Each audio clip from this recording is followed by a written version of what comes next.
Hola, mi gente. I wanted to do an episode today comparing Fotso Victor, my dad, one of the first Pan-African industrialists, to Elon Musk. As you know, Elon Musk is very well known. He is the wealthiest man in the world. He is one of Trump's backer. And he was born in South Africa. And me and Dave, by putting them together, I'm trying to make a point about the way that not only Africans, but others view African success. Africans who are able to do great things. In my dad's case, do me this one favor. Ask yourself why you haven't heard of Victor Fotso. Fotso Victor. I don't think it's only because he was born in Cameroon. I don't think it's only because he's from French Africa, Francophone Africa, where more than anywhere else in Africa, it is always easier to dismiss stories of success, especially when it has to do with business, with African capitalism. So it has, in my opinion, everything to do with the fact that even in his own village, people are always willing to make success stories, especially when they are extraordinary, about everything other than hard work.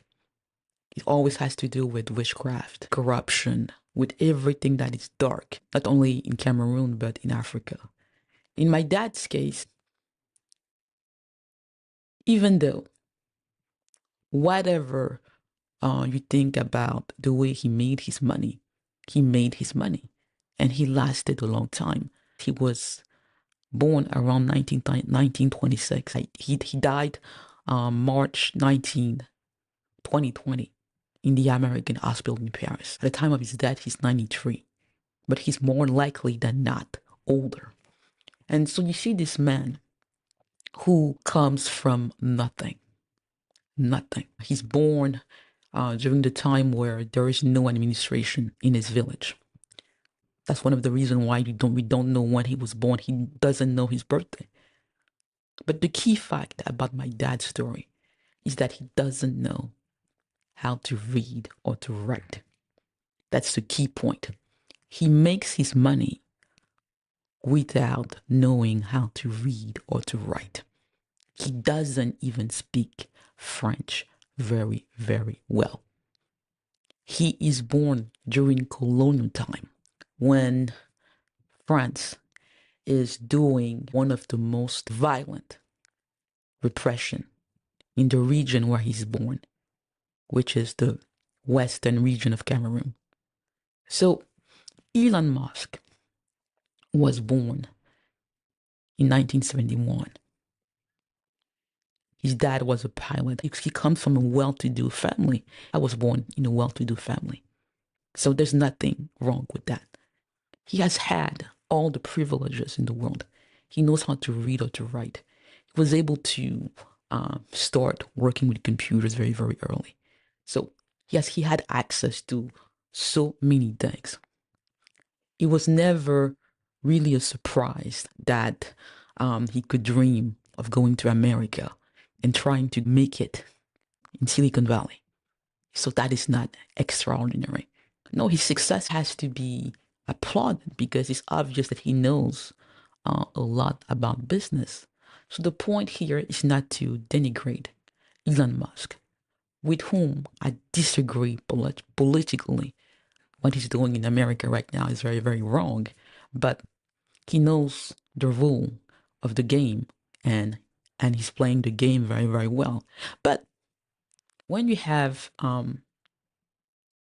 Black African born during colonial time who learns the rules of the game, plays the game very, very well, and makes it, there's always this suspicion that basically delegitimize his success.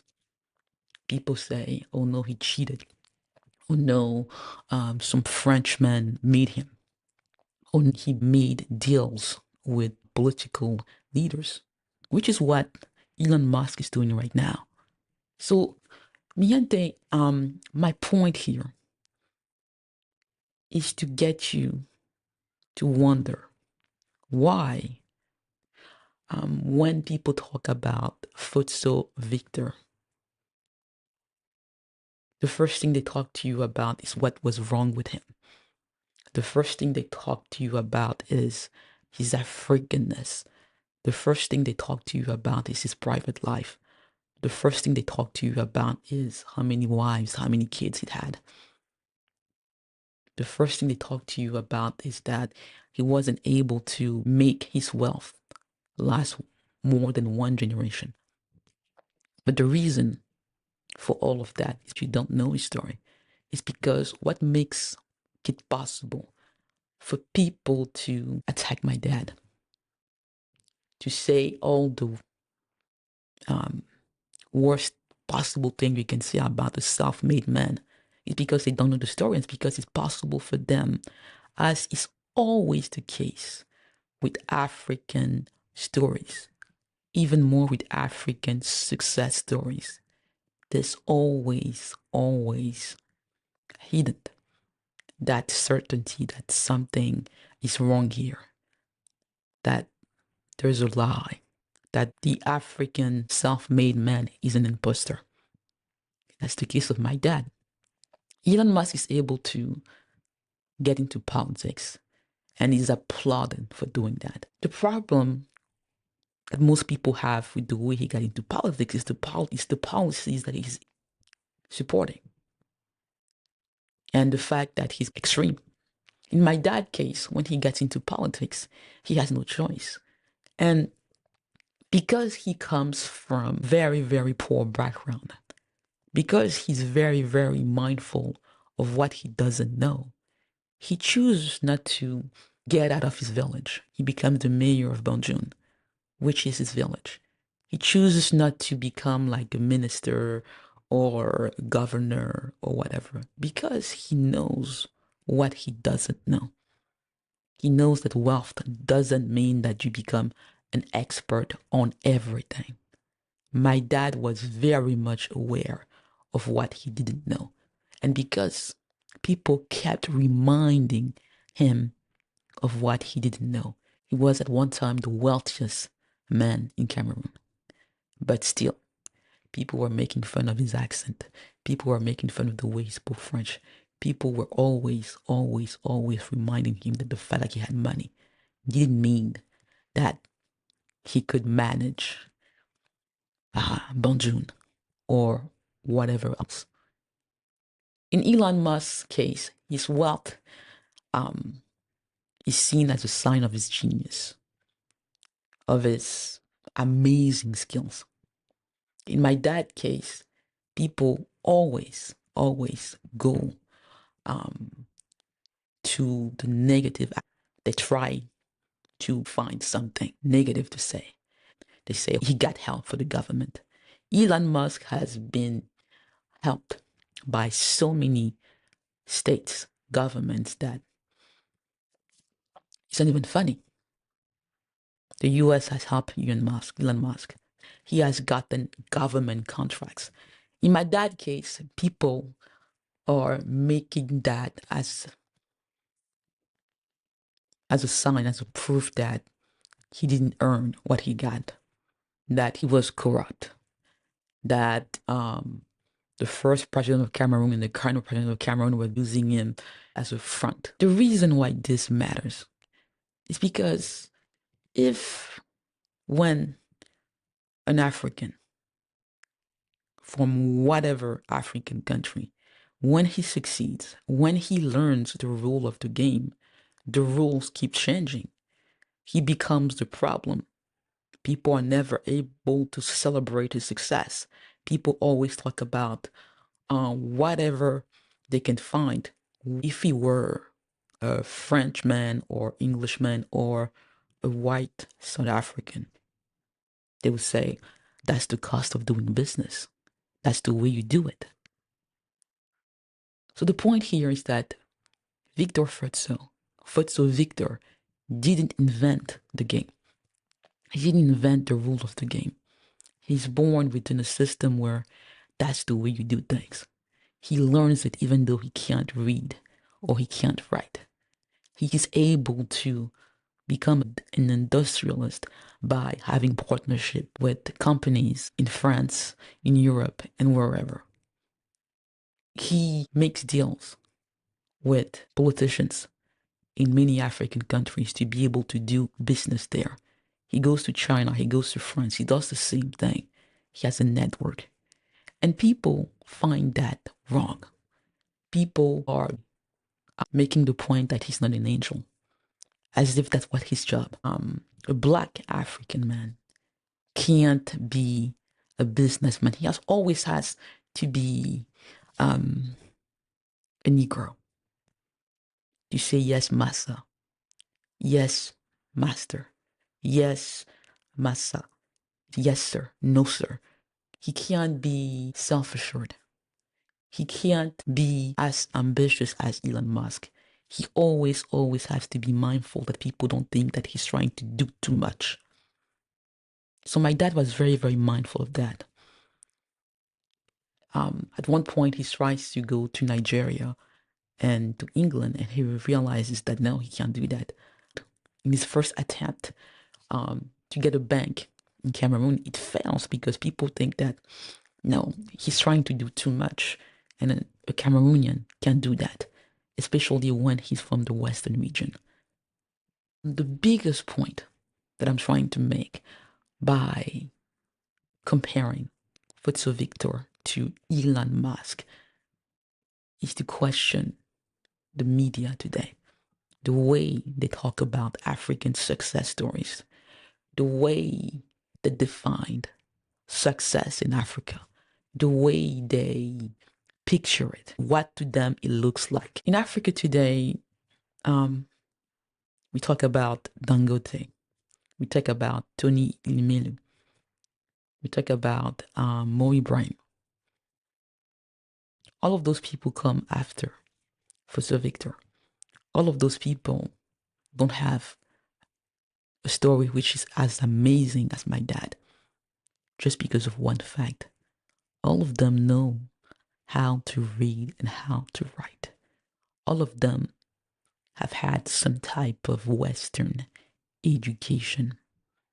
Fotso Victor had none. He didn't know how to read or to write. You know what it means, me and thing? He made contracts with Western companies, Western businessmen, without being able to understand what he was signing. And yet, in most cases, those contracts worked for him. So, without having to go into the details, comparing companies for companies, the type of deals, the type of businesses my dad was involved with, even comparing his involvement with politics. I'm only saying here that if Fotso Victor were a white South African, you would know about him. If he were white, you would know about him if you were in America or anywhere else. If he were even in an English-speaking African country, you would know about him. The stories that you may be hearing might be negative, but still. And if Fotso Victor's story had been known, there is no way that what has happened to him in Cameroon, France, Switzerland, even the United States will be happening, because people will be so outraged. So Miante, by focusing on the story, finding a way to keep you interested, finding a way to make you curious about what has happened in this case, I just want the facts to be known. People never go deeper. Here, people focus on the darkness. Here, people focus on the chaos. Here, people never ask themselves how. How is it possible that one of the wealthiest Africans ever dies alone in a French hospital, and that the Cameroonian government buries him quickly, that his will is basically buried, and that nothing else is happening, that his daughter, I'm talking about myself, who's disabled,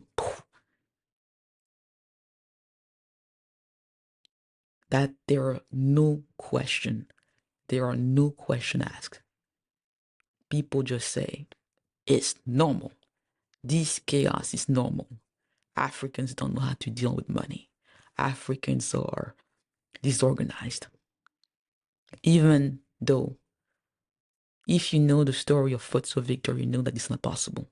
That a man who comes from where he came from, who can't read and can't write, who becomes one of the wealthiest Africans ever, can't be disorganized.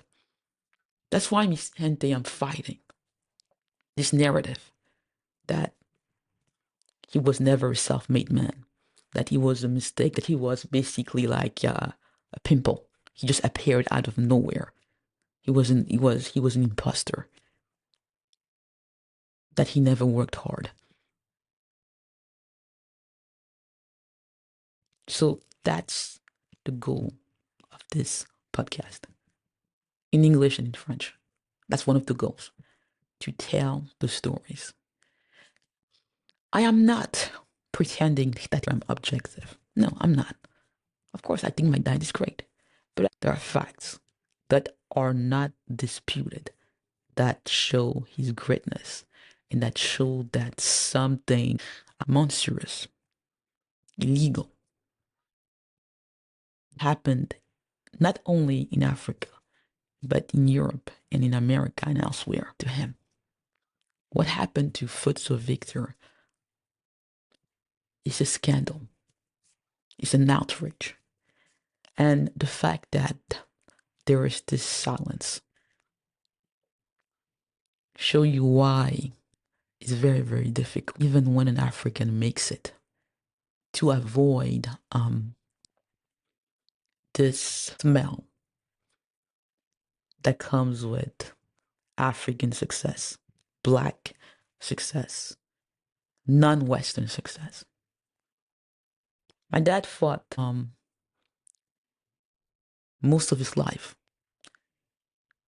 to stay within that small circle of power where you get protected by what you have. He went to Switzerland to have wealth managers. He diversified his wealth. He went to many countries. He had connection, political and others. It didn't work. You aren't hearing anybody say anything about what happened to him, because in a way that would be rocking the boat. And too many people are happy that such of a fortune is disappearing by letting everybody just grab what they want. You know, the chaos here is fruitful. It's welcomed.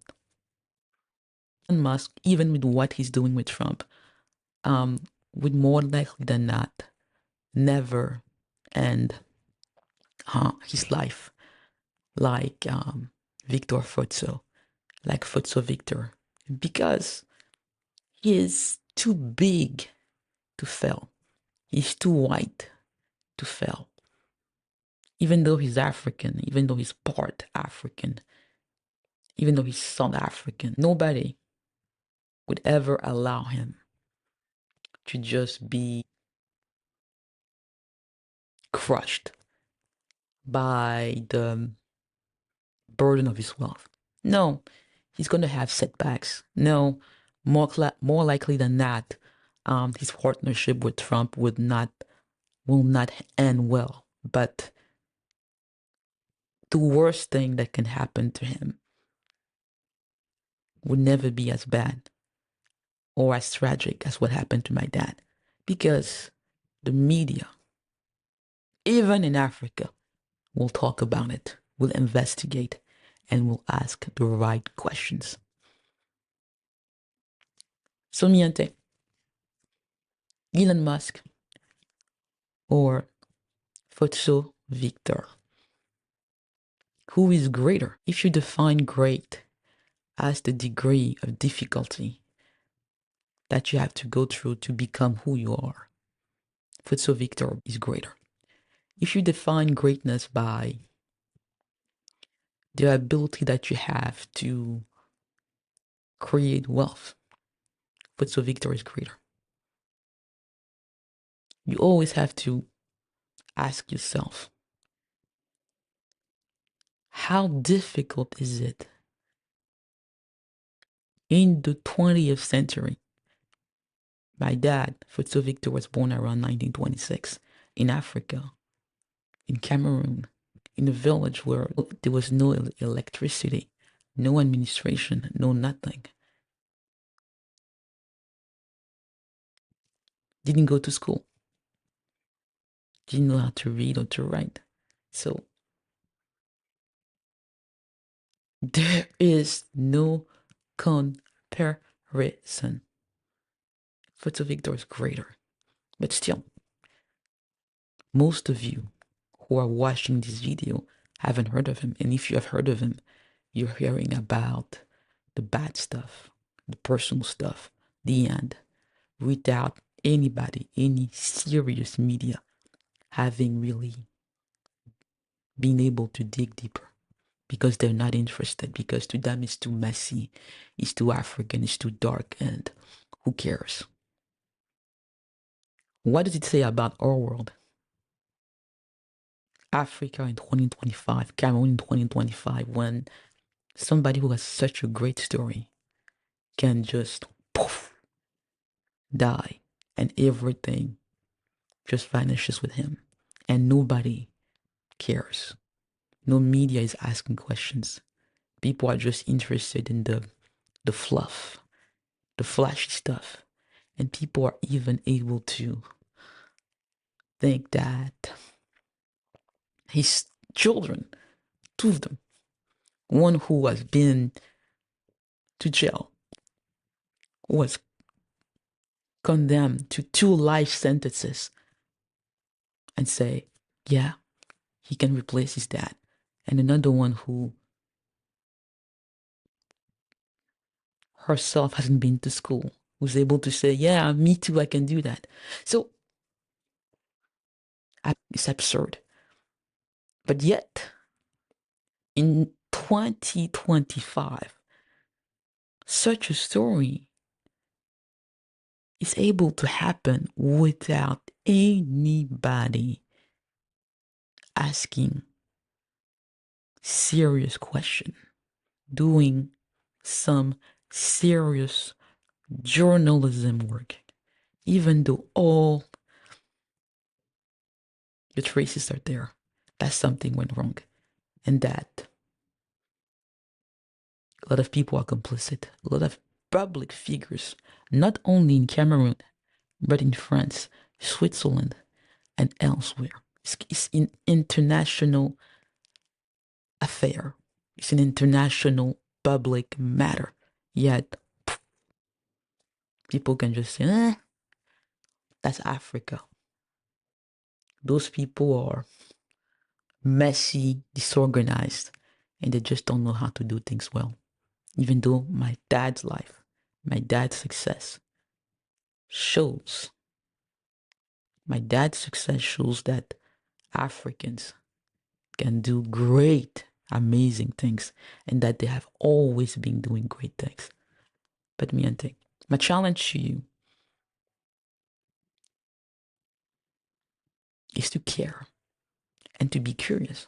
That's it. I just want you to be curious about Victor Fotso. Fotso Victor.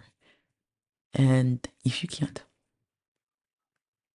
wonder as loudly as possible why the fact that he died the way that he died, the fact that a lot of shitty stuff has happened to his disabled daughter, isn't making any noise. That's it. So, Miante, thank you for watching. Comment, let me know how I'm doing. And don't forget to follow the channel. See you Thursday.